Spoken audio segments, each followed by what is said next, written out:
Hello student, this is Surbhi here from Krishna classes, and today I am going to take the class of 11th chapter 1. What is the chapter 1? Some basic concept of the chemistry. This is the chapter 1 of the class 11, and today I am going to take the introduction of this chapter. So we will see here the introduction of the first chapter, some basic concept of the chemistry. This is our first chapter, and here we have see the introduction of this chapter. Here some points are written.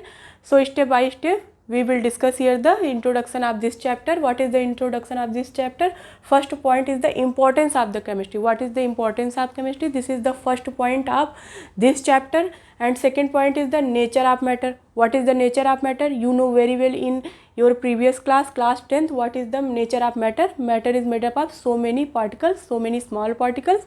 This is the nature of matter.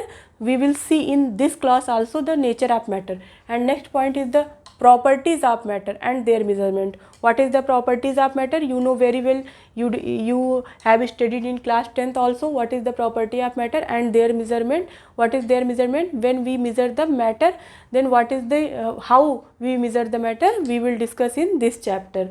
Next point is uncertainty in measurement. When we measure the some matters, then some uncertainty chances also arises. This is the uncertainty. We will discuss here the uncertainty in measurement also.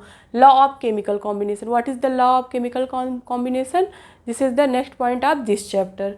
Dalton's law of chemical atomic theory. What is the Dalton's law of atomic theory? This is the also next topic of this chapter. Atomic and molecular masses. What is the atomic and molecular masses?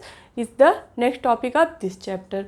Mole concept and molar masses. What is the mole concept and molar masses? We will also discuss in this class. Percentage composition. This is the next topic of this class. Percentage composition. And last topic is stoichiometric and stoichiometric calculation is the last topic of this chapter. So here all these topics are given. This is the step by step we will discuss here. These all topics are covered here in your next classes. Thank you so much for the watching. This is Surbhi here. Please like, share and subscribe and connect with me. Thank you so much.